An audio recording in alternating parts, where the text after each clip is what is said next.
Okay, a few warnings before we start.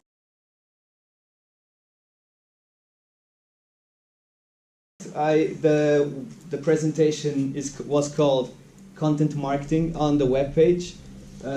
As you might have seen in the previous, can you hear me fine? Yeah. The presentation is actually called Making Content That Doesn't Suck. A few warnings to begin with. There is some strong language during this presentation. If any of you are under 17 and uncomfortable with strong language and violence, please be aware. Let me know. Okay. Second warning: content marketing. We're going to go over what is and what isn't content marketing, but a bit like what has just been said. Just like digital marketing is just a part of marketing, content marketing is also just one small set of marketing. It shouldn't be seen as a standalone. It's something that is particularly useful to startups. I'll explain to you in a second. Please be advised, this is an area where there's a lot of bullshit, a lot of gurus, a lot of videos explaining to you how to make the most kick-ass content marketing, and a lot of these people are just talkers. I hope that you don't leave this talk feeling like I've just been feeding you a lot of bullshit. I hope that you enjoy this, and I hope that you take away a few vital lessons, I suppose. Okay, so what on earth is content marketing anyway? Content marketing is digital. It's anything that's online. It's nowadays the spectrum of things that count as content marketing is almost infinite. Content marketing is social. It's social on two different sets it's social on two different sets. First of all, it's social because it lives on social media. It's something that it's very strong on Facebook, on Google, on YouTube. It's something, and it's social because it's meant to be shared. Good content is shareable all the time. Okay, content marketing is also not salesy. The difference between an ad and a piece of content is that an ad will tell you, hey, this is my product, and this is why you should buy it. A piece of content will give you a bit of information. It might entertain, it might educate. It's supposed to surprise. And the idea is that content marketing isn't the guy who walks up to you in a bar, using a very shallow explanation. Content marketing is the guy who invites you to check out a bar. He says, hey guys, there's this really nice bar in Porto Ribeira, just opened up, you should check it out. And then you go there, and he just happens to be sitting in the corner. And you go and talk to him if you want, and you don't have to talk to him if you don't want. So I don't know if this metaphor per se makes sense to you. It's just, it doesn't try to sell you anything. It puts its name out there for you to consider when you want to buy. Okay, why is it important? For startups in particular, it's a very, very valuable way to start marketing because it's cheap to get it started. It's not expensive like a TV ad. It's not expensive like putting ads on YouTube. It's not expensive like promoting an ad campaign on Facebook. It's pretty easy to get a blog running. It's pretty easy to start making posts on your Facebook page. Once you want to take it serious, then it gets a little bit more expensive. But obviously, it's a cost-friendly approach to start selling your company and start getting your name out there, etc. Okay, so before we start, let me take a step back. Who am I? Why am I here? My name is Francisco Pérez. A few years ago, something like 10 years ago now, I decided to go to England. I took a degree in politics and history, which wasn't the best decision in my life. It's because when I finished my degree, it was 2010, the bubble had burst, and I was very, very unemployed.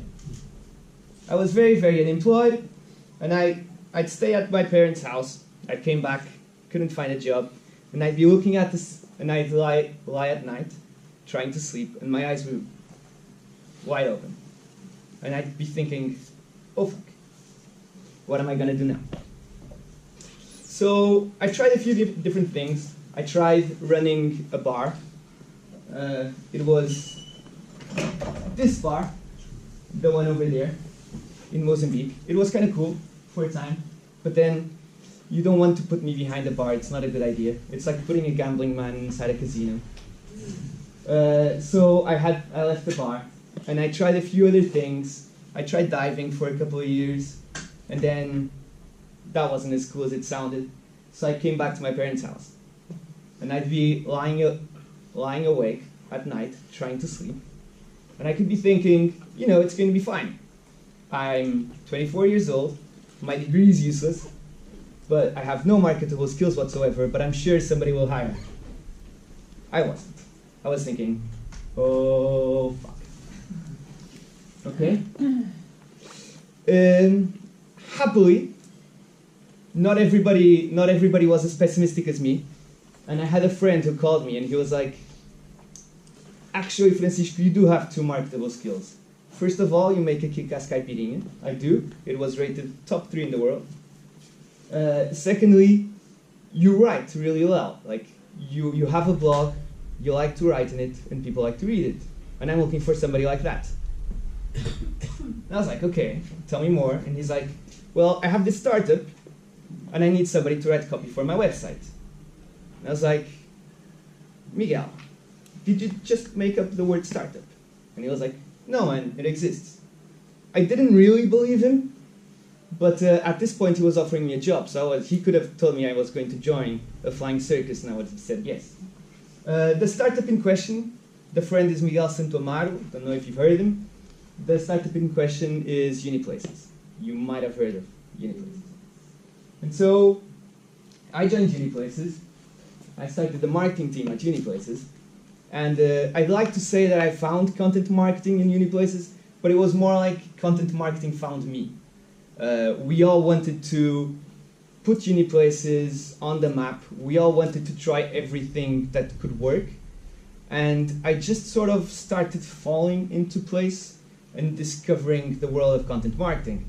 So because I was the writer there, they started giving me blog posts to write, and I started writing blog posts, and some of them went viral, and then we opened up a Facebook page, and we wrote a bunch of videos for Facebook, and those went viral as well.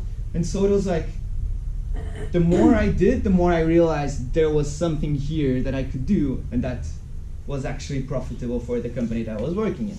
So that was nice. I ended up being the head of content at Uniplaces. We had a social media guy, we had a Facebook guy, we had an email ninja, absolutely cracking girl. We had a couple of designers and a video editor. So it was a big team, and I think we managed to make Uniplaces famous. We put Uniplaces on the map across 6 different countries, sometimes more than that. We grew the team to 250 people, so we were all pretty bad. Right now, I moved on to something a little different.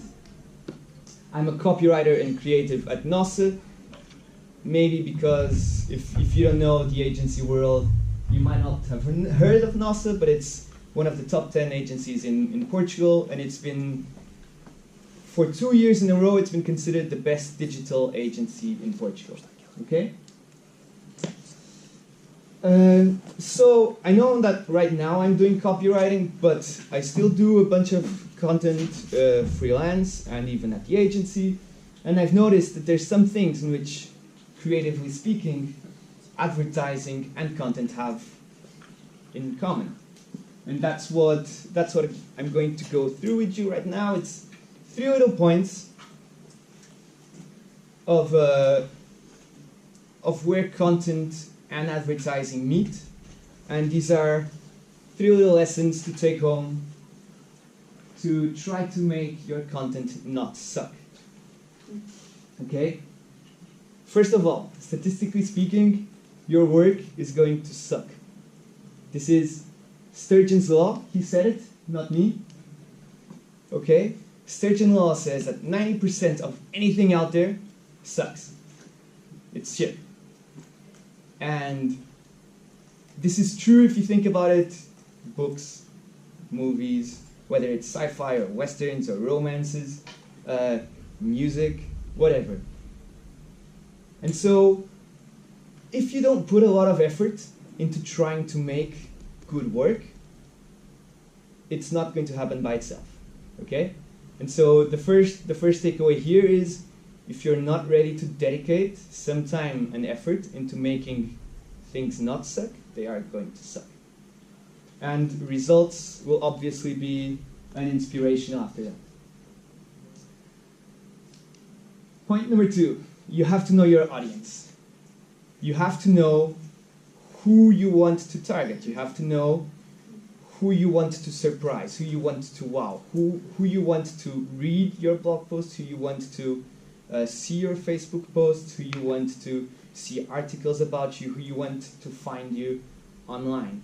And I know it's easy to think, well, it's great if everybody knows about me, but when you're starting out, you need to be a little bit more specific. Okay? Actually, at uni places, I had at one point we were making content for Erasmus students. They were our main audience. And hands up, who's been on Erasmus before? Okay, quite a few. I don't know if everybody else knows this. Erasmus students are sort of like normal students if the world was going to end tomorrow. Okay? And so we were making content for them, and one of the founders comes up to me and he's like, "Hey, Kiko, I've got to tell something to you." And I'm like, "Okay, let me hear it." He's like, "I'm really sad about your work, man." And I was like, "Okay, tell me more." He's like, "Because, I really love showing the things that we do at uni places to my mom, but I'm not able to show this video to my mom because it talks about tequila and sex." And I'm like, "Dude, I'm so happy." Because, your mama isn't your audience. Unless your product is specifically targeted at the mothers of entrepreneurs, and that's a pretty niche market, I wouldn't worry too much. At one point, if your startup grows, and this is going to hurt if you're founders, if your startup grows enough, and you have your own content guy or your own content team, you're not even the audience. And so you might have to trust your team to make content that you might not like. What matters is whether your audience likes it or not. Okay?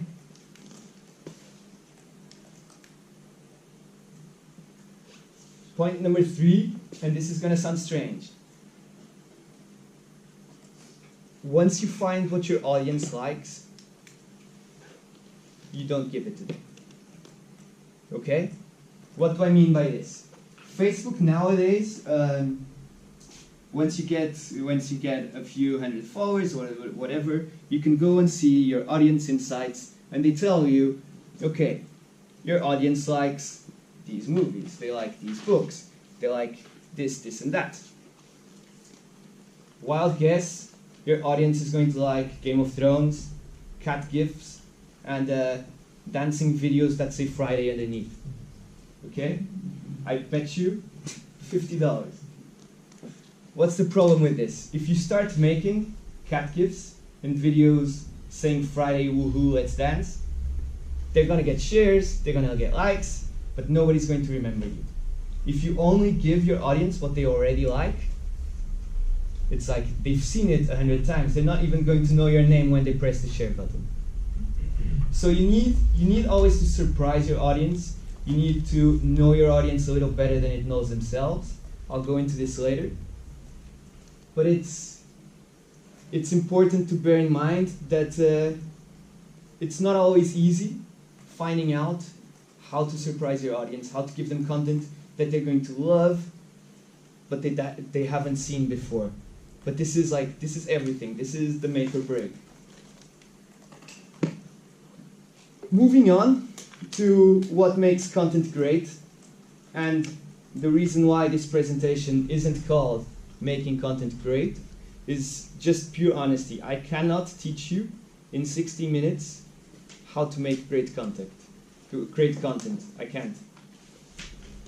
I can give you a few pointers, but it's going to take a lot longer than that. And going back to gurus and bullshit, be very, very careful with whoever tells you that they can teach you how to make great content in less than a year.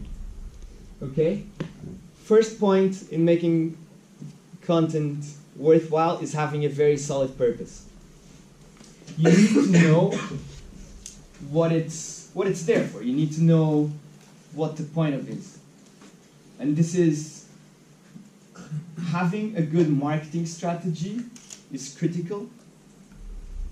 And then you can break down your marketing strategy into bits and pieces. You should have, obviously, digital concerns, and within digital, think what is content, how do I use content to amplify my marketing campaigns, my digital campaigns, and every piece of content should be thought out to have a specific purpose. Sometimes it's education, sometimes it's awareness, sometimes it's positioning yourselves. Like at uni places, we used to position ourselves as somebody who got students. We were just another bro. We were the guy they'd go to drink with. And so most of our content was showing off that we knew more than most, but at the same time making it level with the audience. This might not be your best strategy for every company. So some other companies will use content to set themselves a little bit higher than the audience. That's when you want to show yourself as somebody you can look up to, somebody who knows more than most, somebody that the audience will turn to when they have a question that they don't know the answer.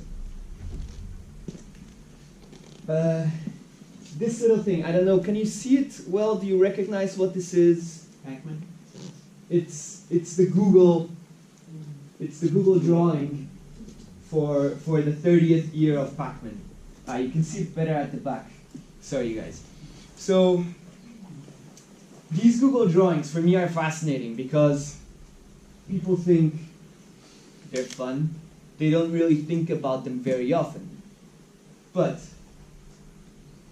there's a team at Google who does this all the time. Okay? And if they do it, it's got a purpose. It's not obvious, but they've got a purpose. This Pac-Man game supposedly cost the US economy $120 million. Okay? This was just in time wasted at offices playing the Pac-Man game for one day. Okay? And you think, right, Google, why the fuck? It's genius. It's genius content marketing. What they do is they get people to share their logo. Easy as that. It's like, it's the least interesting, least shareable part of any business. Granted, you're going to spend months working on a logo, on the perfect logo. If you've got a designer that's half as OCD as all the designers I've ever met, they're going to spend hours and nights and weeks looking at the logo and tweaking here and there, getting the right color. And it's important, obviously it's important. But how many logos have you shared in your life? How many logos have you sent to your friends on the WhatsApp group saying, oh my god, dude, have you seen this logo? Zero, right? It's like you don't share logos. And Google gets you to share their logos for them with these little drawings. They also show a very human side of the company. When you think of Google as a white search engine which almost does no activations, which is never on the street, which doesn't go to your home, at least not in Europe, until we get the Alexa. These guys, these little drawings show a company that's human, that has a human side, that worries about things that we worry about, that celebrates things that we celebrate about. So this is all thought out. It's not by mistake, and I think it's quite clever.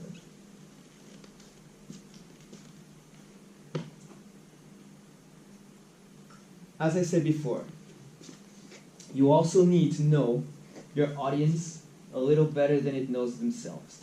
Okay? There was this really interesting piece by, I don't know if you guys know Think by Google. It's the Google white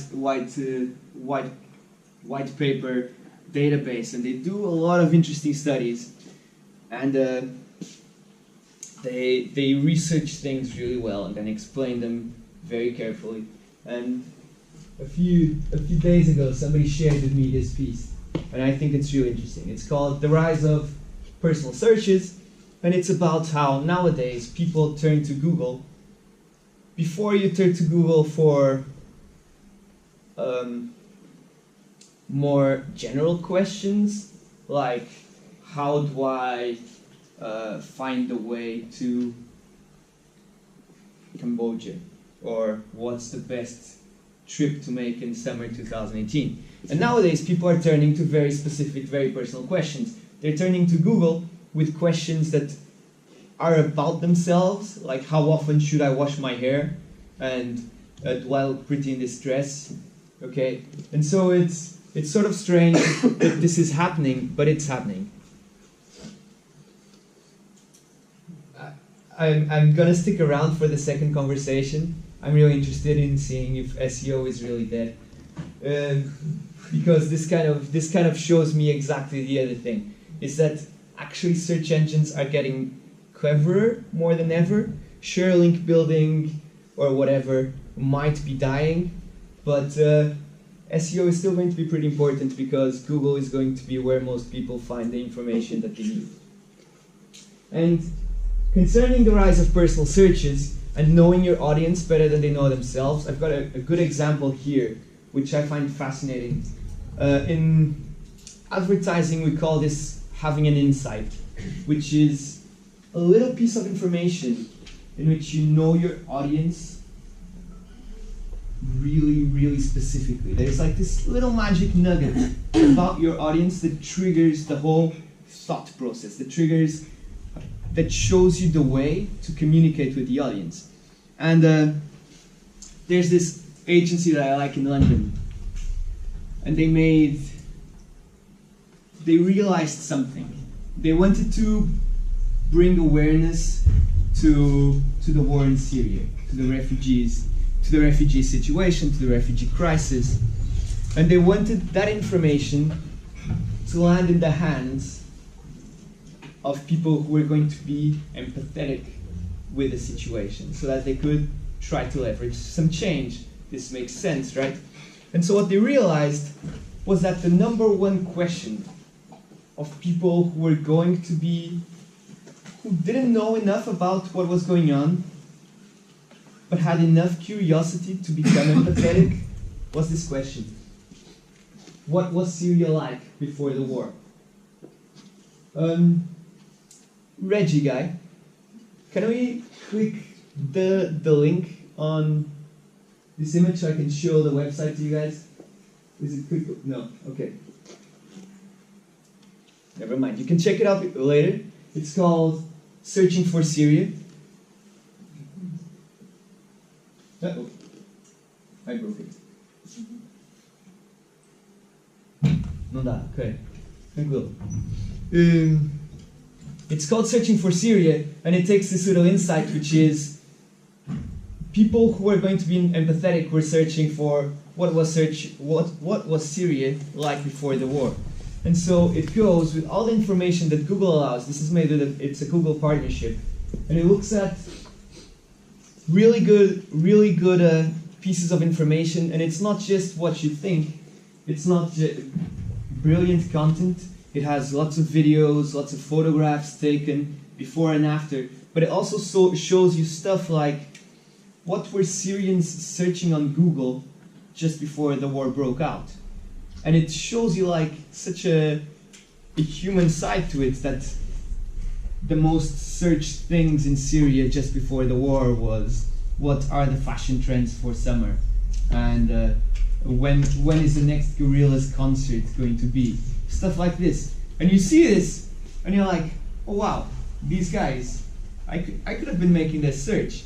And so now you create building the empathy with your audience, and that's how you trigger them to feel like they want to make something change, like they want to donate, like they want to learn, like they want to lobby their politicians and their bosses and their friends and their families to bring about some meaningful change. So searching for Syria, write it down. It's a beautiful website, and it is possibly the best piece of content, at least from a non-profit, of the last couple of years.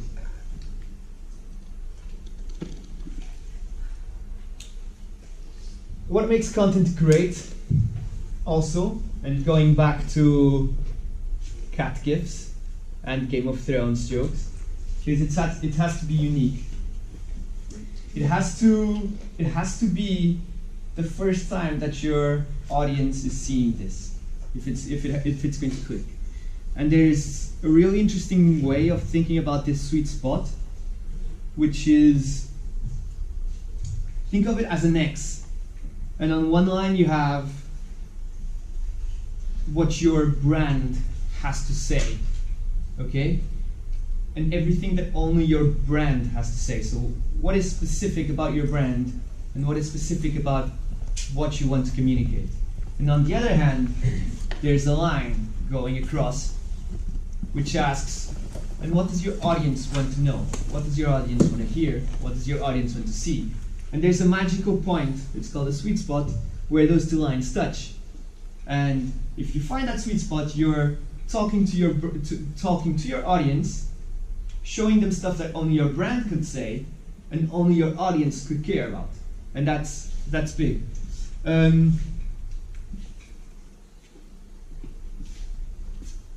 What about this video?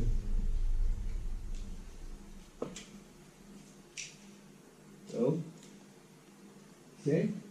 So if the case studies aren't working, we're going to make this presentation a whole lot shorter. I'll ask the organization to share the presentation with you guys in case you want to check it out. Oh no. Perfect. Okay, you might have seen this. Can we get full screen? Perfect. Okay, so what this is, I think everybody saw this, but I think it's really a beautiful piece of content, is Red Bull sent a guy up in space to jump down. I get I get a bit of goosebumps watching this bit.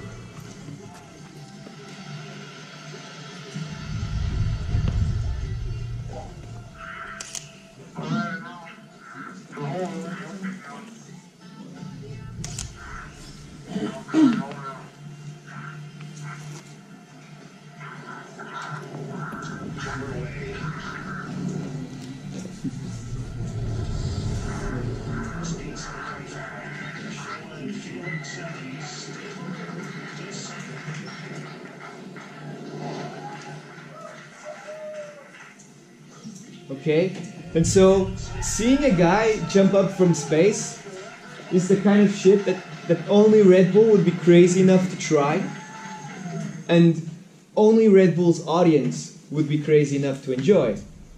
And it's a world first, obviously, so that's where the sweet spot. Since the dawn of humanity. Okay.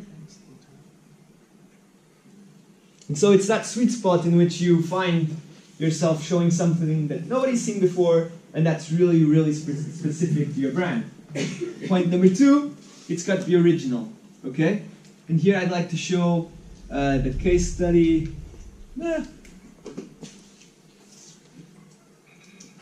I'd like to show the case study of something that we did at the agency, which is the first live GIF in the world. So everybody knows GIFs. You've heard me ranting about how GIFs are kind of useless. If they're not, then right. But here you have another, what we call a world first. So it's never been done before. It was basically the Lord Summersby, which is our main character for Summersby, sitting down and doing the same gesture over and over again. Okay?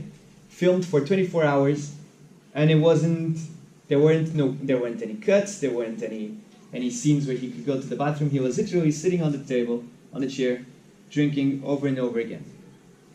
And to prove that this wasn't fake, we allowed people to make their own requests. So you could ask for a penguin to walk into the live GIF and do something, and the penguin would actually walk into the live GIF, and you'd be seeing him live. Ok, se não der, podemos passar ao próximo. Tem que ir a penguin.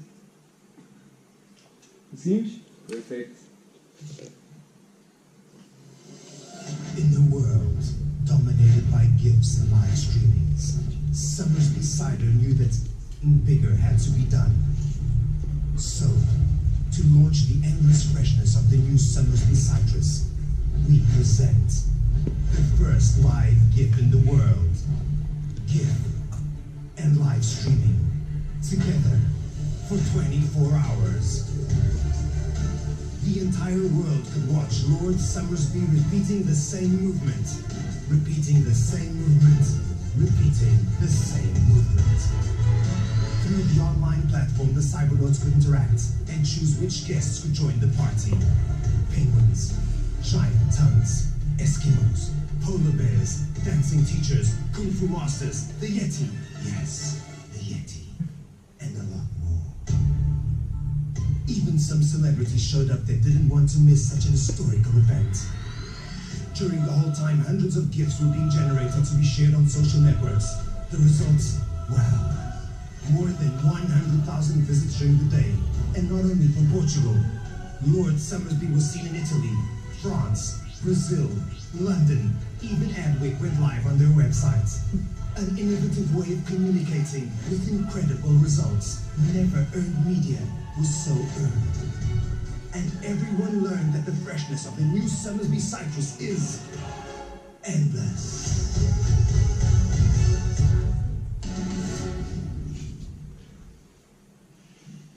Okay.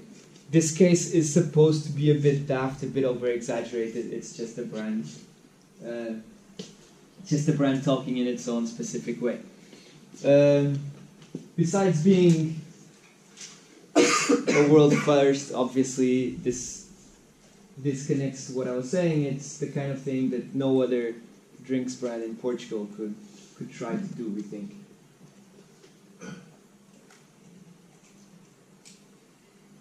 Okay. And lastly, it has to be memorable. Okay, you want content that, going back to what I said before, you don't want something that people share and don't remember about the next day. You want something that people keep thinking about. And on that note, I want to show you a case. I don't know, hands up if you've seen this before. The Spanish lessons by Narcos. Okay, a bit of profanity here again. If you've lasted this long with what I've been saying, I think it should be okay. Swear words are in Spanish, but translated, you've been warned.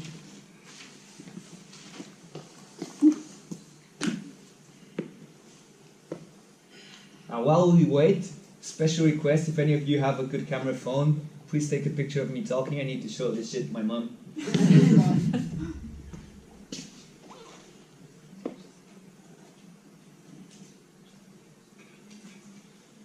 Okay, I really enjoy this. This is one of the best social media content campaigns that I've seen.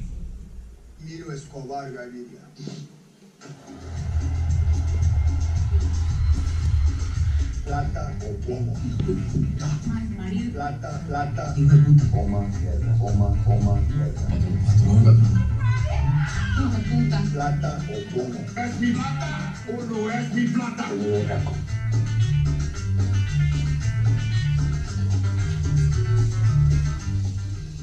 Coma, mierda. Coma.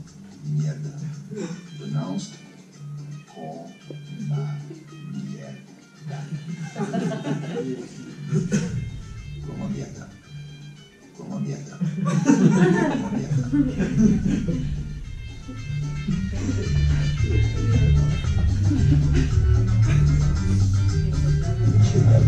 Maricadas. Okay.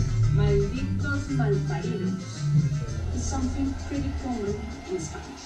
Malparido. Malparido. Malparido. Malparido.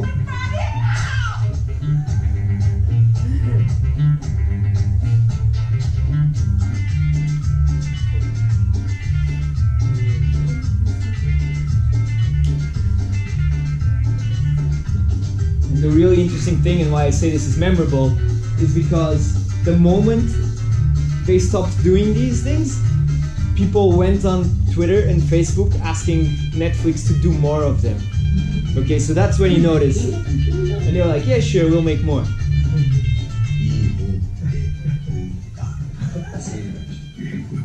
Hijo de puta.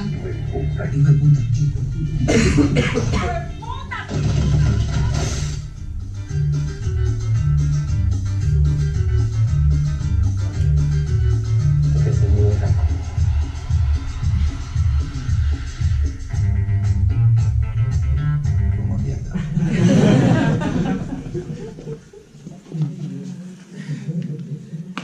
Is this the way you finish your talk? I'm sorry? Is this the way you finish your talk? I think it's getting close. Okay, yeah, so it is. Can I go back? Gert, consegues voltar um slide para trás? É possível? Okay, so at the end of the talk, we've got 15 minutes to go over questions. I hope you have some. Hopefully by now you know what the hell content marketing is. Know who I am. I know how not to make content suck. As I said before, I can't really promise to teach you how to make great content in the 60 minutes, but I'm very happy to help you with any questions that you have, any doubts that you have moving forward with your startups, with your marketing strategies. I'm very happy to have conversations outside with you about this, or give me your email or send me an email and we'll talk about it. Okay? On that note, sorry guys. I'd like to know if any of you have questions. Anything goes. If you have any specific doubts, if you want to know about anything in specific about content, I'd like to. Going once? Going twice? No questions. Okay, so thank you very much for your time, you guys. I want to wish you the best of luck with your startups, with your projects, with your teams, with your investors. I know they can be a pain in the ass. And please, if there is only one thing you take away from this day, is let's try not to make content that sucks, because the web is flooded with content. There's this fun fact. I don't know. Do you guys know what the Library of Alexandria is? It was at one point the biggest repository of information in the world. All the books and all the plays and all the philosophical treatises and all the manifests were all there. It burned a couple of times, but that's besides the point. What I want to say is, today we are making more information online, more data online is getting published every day than the Library of Alexandria collected in 1,000 years. So, with so much content out there, I mean, easy trick to make, easy thing to check, go online, Google content marketing, and you'll see the thousands of articles just about content marketing. And you realize that most of these say the same thing. So, if you want to make good content, the first step is trying not to make it suck. Alright? Thank you for your time, and I hope you enjoyed it.